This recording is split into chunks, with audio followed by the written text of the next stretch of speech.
Hi, it's Mike Thornton from Pro Tools Expert, and I'm going to show you how to set up and use the new WaveRider version 3 plugin from Quiet Art Limited. So what is WaveRider? Well, it's a virtual fader controller that can be used to control the dynamics of vocals or speech or any other audio, and it can also be used as a sophisticated ducker for managing music and effects under speech. Now, because WaveRider is a virtual fader controller, it has to take its place with all the other controllers that we have at our disposal. Now, WaveRider coexists very well with any of the Yukon series of controllers like my Artist Control. And because my Artist Control isn't a MIDI controller, I can control up to 32 faders with WaveRider should I want to. However, for some of the older controllers like the Icon or Pro Control, C24 or the 002 or 003 families, you will be limited to controlling just 8 faders with WaveRider. Now, once you've installed WaveRider, then there are some settings to check in Pro Tools. So go into the Setup menu and down to Peripherals and select the MIDI Controllers tab, and then WaveRider uses the Huey protocol, and then we can set from the receive from and the send to. So you can see here that I've got WaveRider in banks of 8 up to 32 faders, but notice here I don't appear to have the WaveRider. If you have that little problem, then again go back into the Setup menu, but go into MIDI and Input Devices and make sure that the WaveRider options are all checked. Now if we go back into the peripherals and the MIDI controller, set the first one to Huey, then I can set that one to WaveRider channels 1 to 8, and I could continue going down and setting the subsequent ones to the subsequent banks of tracks. So we can click OK. And now here is the new WaveRider version 3 plugin, and it's got a number of new controls. But first we need to determine which one of the tracks this plugin is going to control. And so obviously in this case you can see here the blue surrounds to my track titles. Those are currently the 8 faders that the WaveRider can control. Then the yellow ones are the next bank of 8. And so I need to choose which one of those this plugin is going to control. So for this one, it's the top track, so I'm going to control channel 1. Now I can test it to make sure it works. So just hit the test button and you should see the fader drop down and back up again.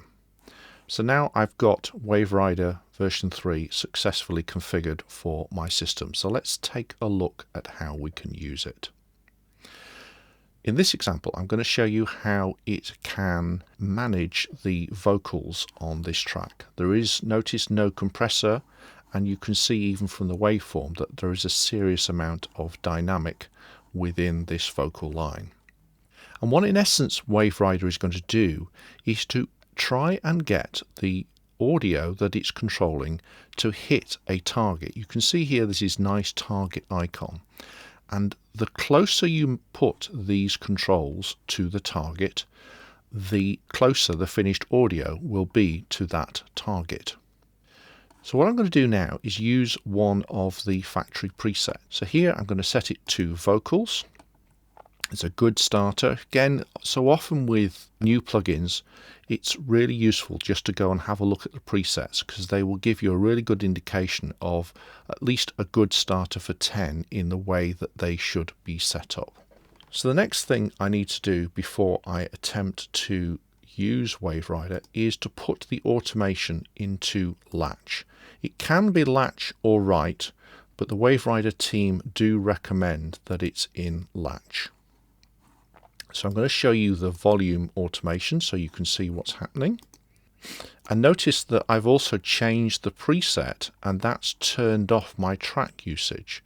That will always happen when you change the presets because of course the presets can't tell which channel you're going to use. So again, just hit the test button, brings it back up to 0, and away we can go. So we're in Latch, I've got some basic settings, put Pro Tools into play and watch what happens. The man who came to see beside the shores of Galilee. Who is this man? Who is this man? I wish that I could know the hope and confidence they showed. Who is this man? Who is this man? The Son of God, they said, has come back from the dead. Who is this man?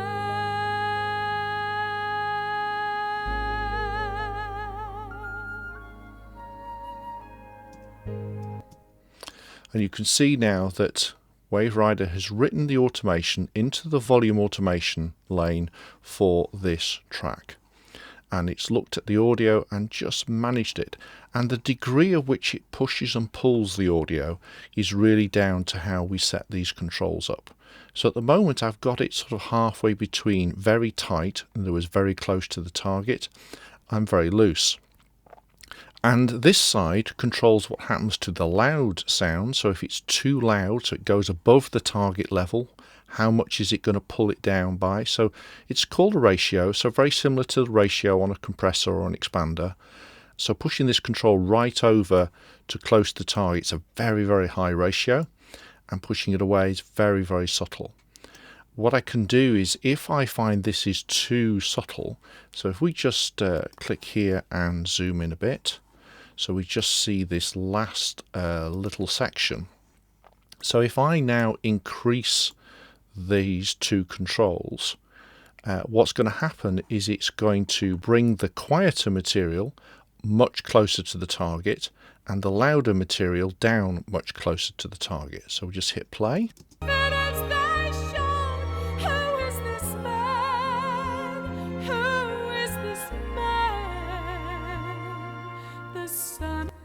So you can see, especially with the quieter material, it's really brought it up quite a lot more. So if I don't want it to be as vicious, then we can open these two out and play it again.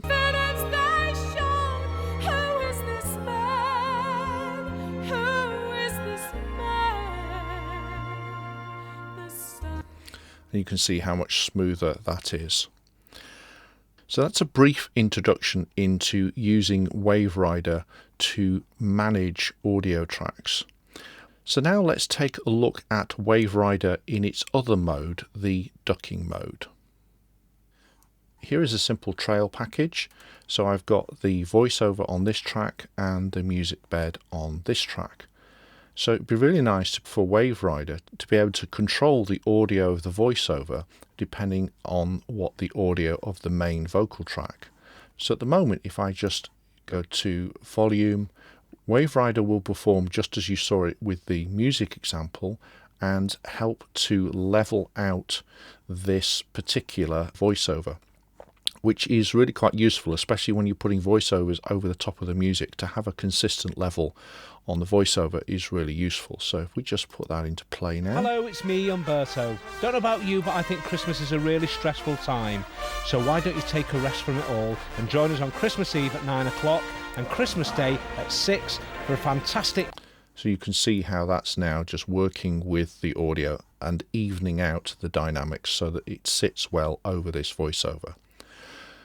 But what about actually getting WaveRider to control the level of this track? So what I can do is put a second instance of WaveRider into this track here, and I'm going to use go into the presets and set it for duck music under VO, which describes pretty well what I'm about to do.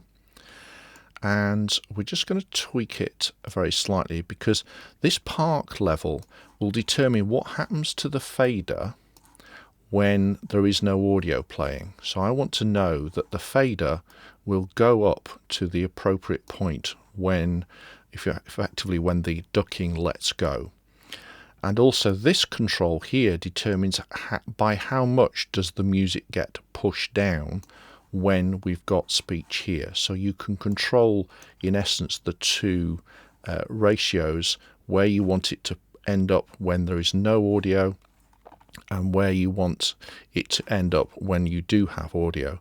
And then these attack and release controls effectively set up how quickly the ducker lets go and ducks down as the speech stops and starts. So now we can go back to the beginning, and in one pass we've now got this plugin here managing the level of the voiceover, and then we've got this plugin here which, if I set this to channel 2, so even though the plugin is on this first track, the plugin is going to be controlling the fader on this track. So I've just arranged it so you can see the faders in action. We've got this one here in ride, which is this one controlling the voiceover. This one set to duck, which is this one which is controlling channel 2, so it will control this fader. And let's see, without me doing anything, what sort of a job it does. Hello, it's me, Umberto. Don't know about you, but I think Christmas is a really stressful time.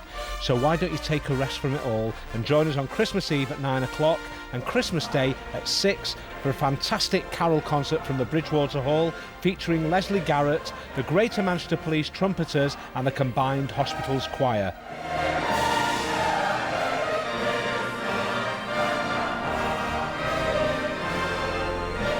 I hope you all have a peaceful Christmas. So there we go, you can see it's dipped down and we can determine exactly that. So maybe the music was a little bit too quiet under the voiceover. Maybe we'll slow the release down a little bit, speed up the attack very slightly, and we can have another go. I mean, these are all things that you just get a bit more experience of as you do it. So let's try that. Hello, it's me, Umberto. Don't know about you, but I think Christmas is a really stressful time.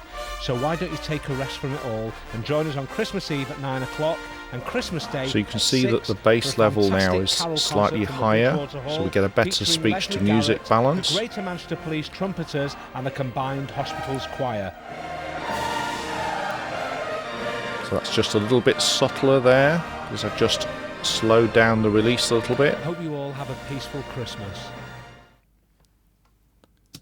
And there we go. What I would probably then do is just tidy that little bit up.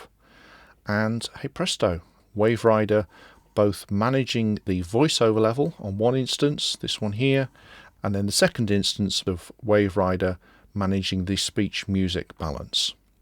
Then there's a lot more inside WaveRider 3. There is this trace feature which enables you to use WaveRider to look at the envelope of a waveform and take that envelope, that volume information, and put it onto another track. And there are lots more videos on the WaveRider site. And the other thing that I really want to stress is, because WaveRider is a virtual fader controller, it's really important to get the free trial from the WaveRider site, download it, set it up on your computer, make sure that it works in your setup, and then when you're happy with the way it works with your system, then you can buy it knowing that it's going to work absolutely fine. So there we go, that's a quick look at WaveRider version 3. If you want to know more about it, the WaveRider website, automaticmixing.com, has lots more tips and tricks and videos that show how to use all the extra features within WaveRider version 3.